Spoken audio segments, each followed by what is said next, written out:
My ex cheated with a man her mom set her up with and got pregnant. Now she begged me to be the dad. But my final words left her family in shock. Back in 2015, I met Casey in college. She was smart, funny, and we clicked immediately.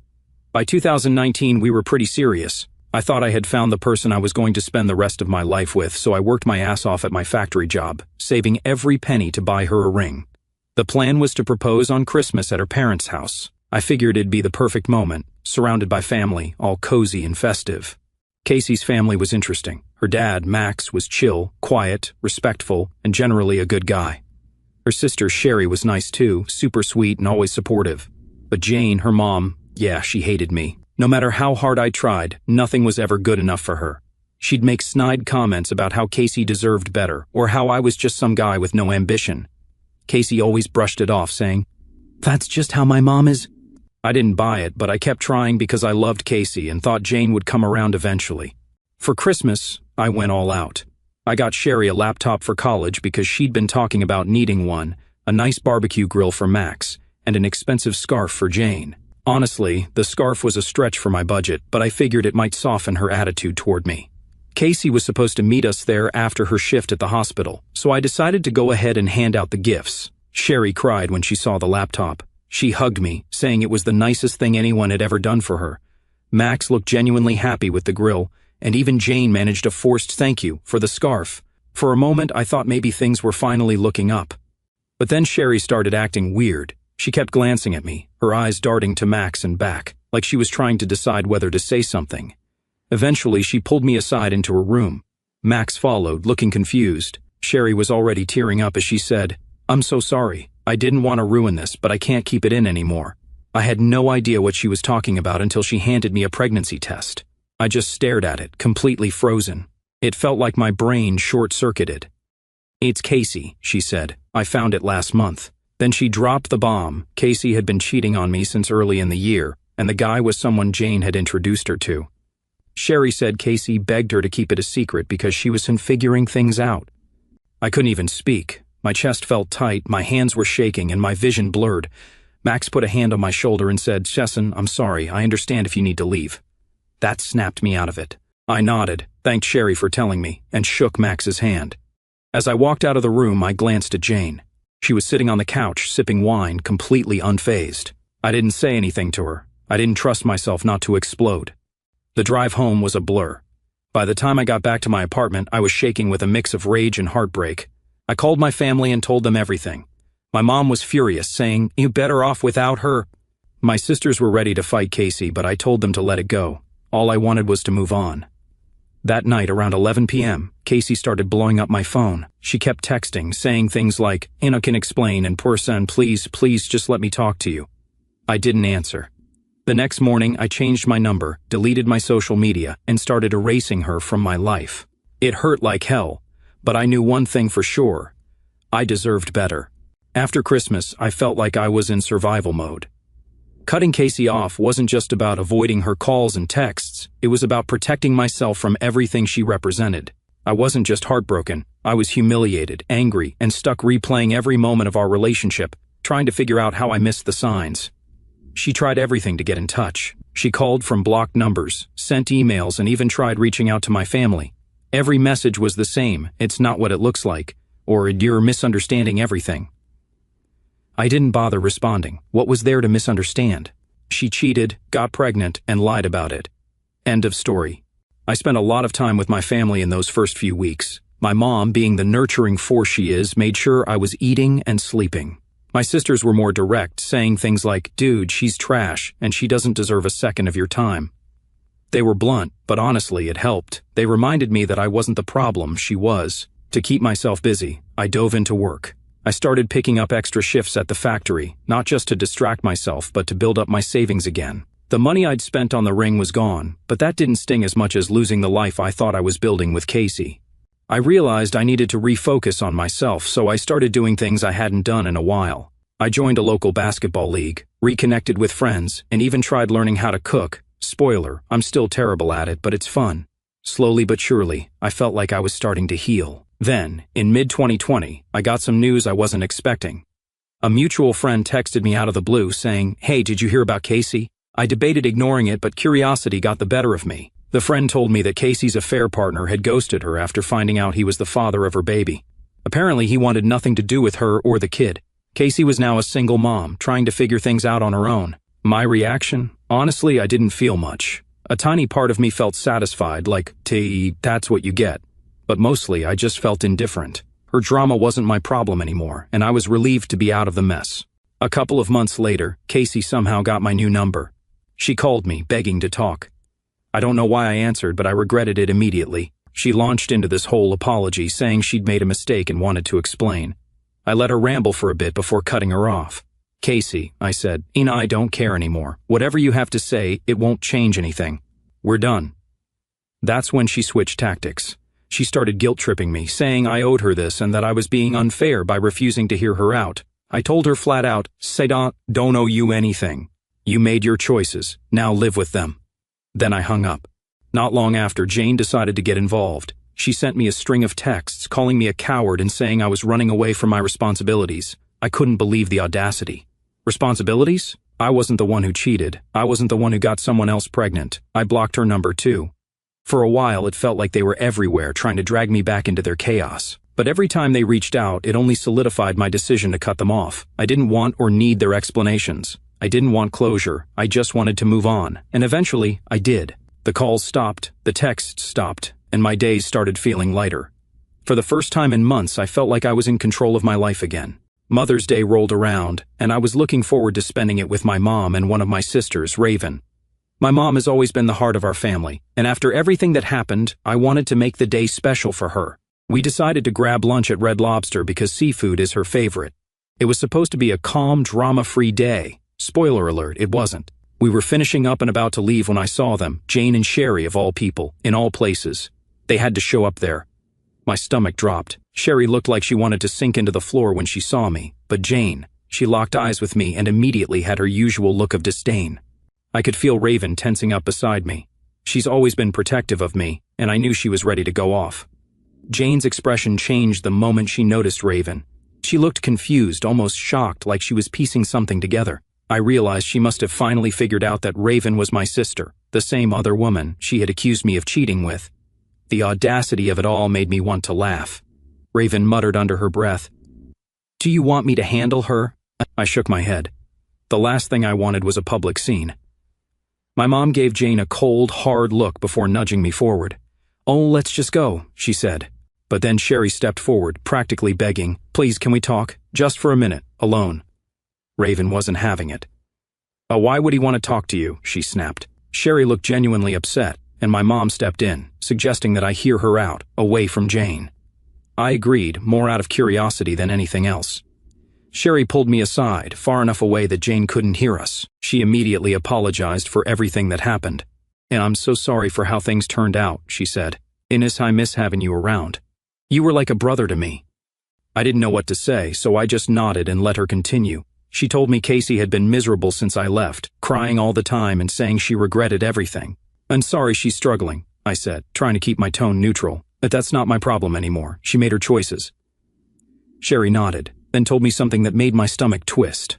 "She destroyed the laptop you gave me," she said quietly. "It happened right after you left. She was mad at me for telling you the truth. That hurt. I'd given her that laptop out of genuine care, and Casey ruined it out of spite."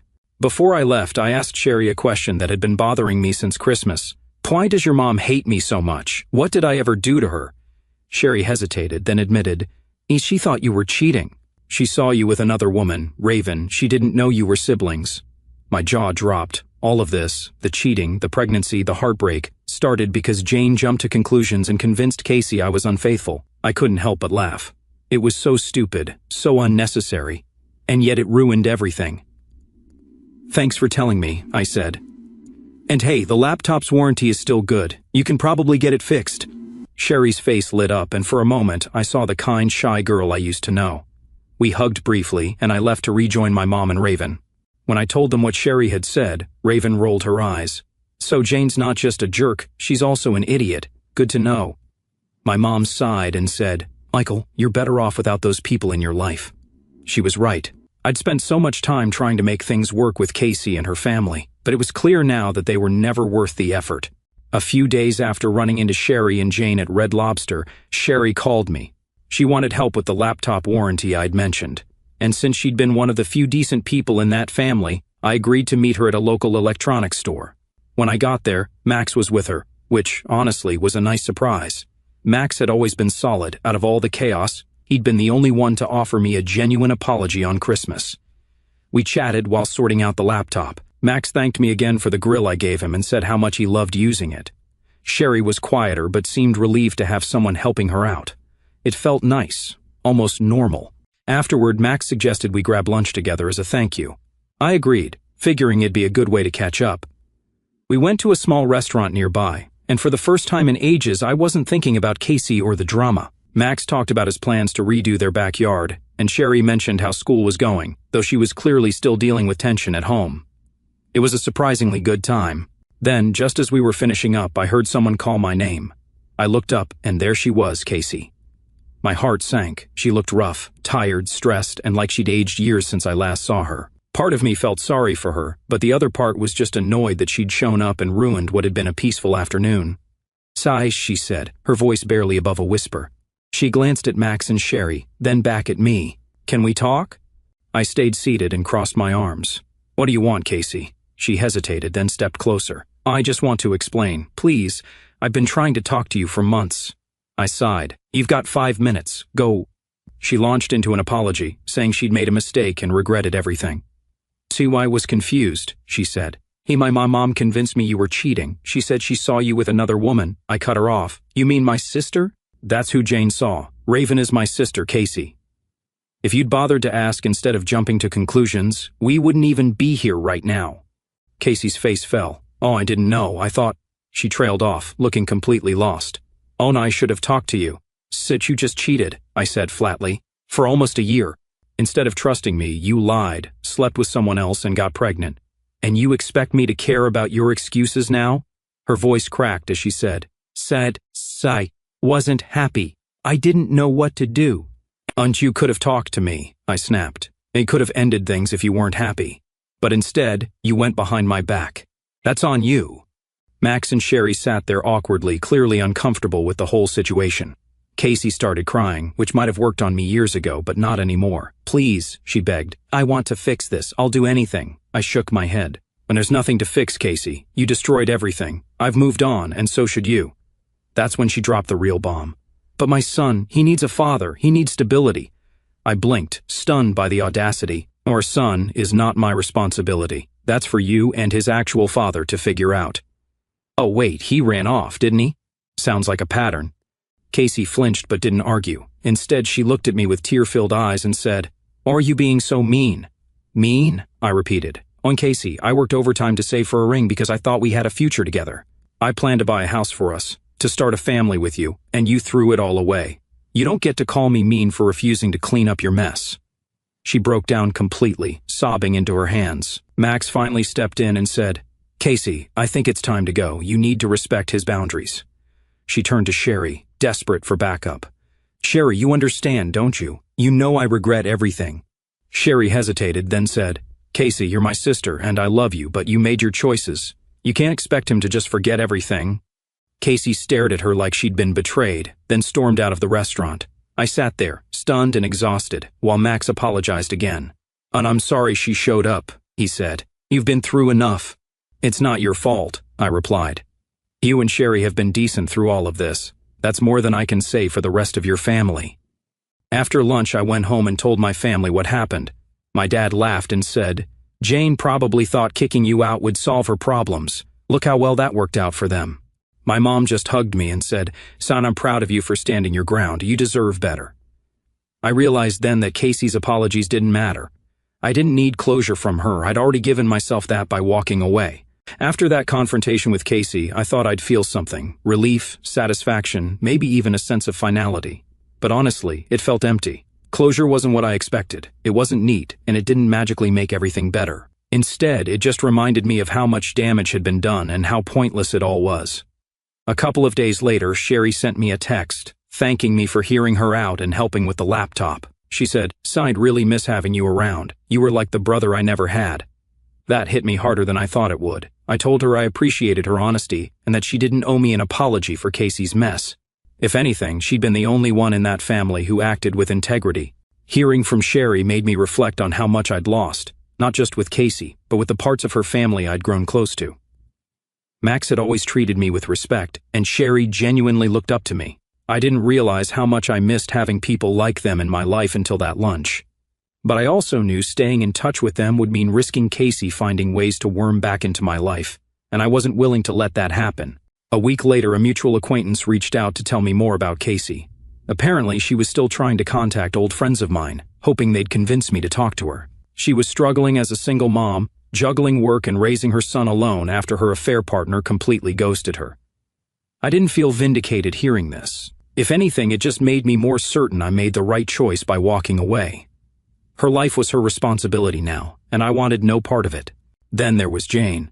I'd expected her to double down on her hatred for me, but surprisingly she'd gone quiet. I guess the confrontation at Red Lobster left her with nothing else to say, or maybe she realized how much damage her lies had caused. Either way, I was relieved to be free of her meddling. One thing Casey said during the confrontation stuck with me, though. She claimed she only cheated because Jane convinced her I was unfaithful.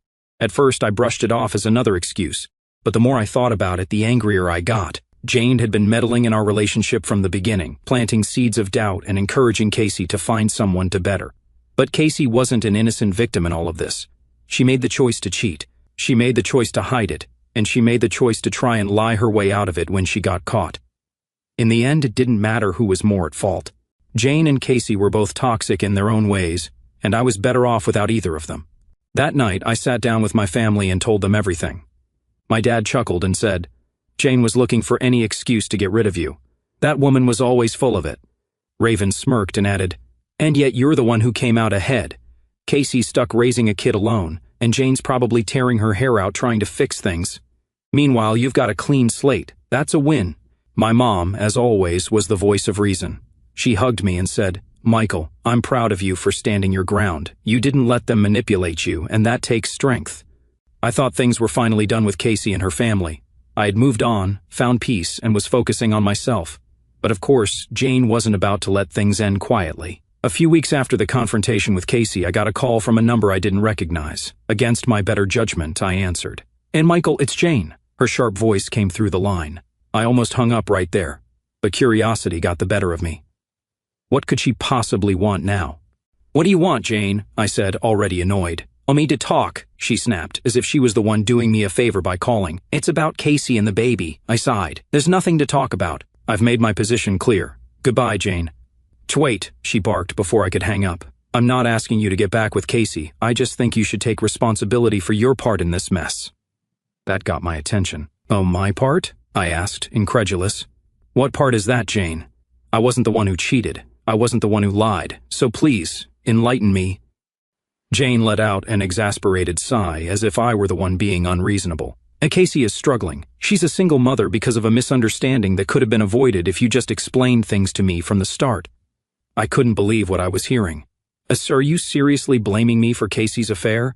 You were the one who introduced her to the guy. You were the one who convinced her I was cheating. Don't put this on me." Jane ignored my words entirely. "That baby needs a father, Michael. You were practically part of the family for years. It's time you stepped up and helped, if not for Casey, then for the child." I was so stunned I didn't know how to respond at first. When I finally found my voice, I said, "Jane, let me make this crystal clear. That baby is not mine. I owe you, Casey, and her kid absolutely nothing. And if you call me again, I'll block you, just like I did before." "Selfish boy," she hissed.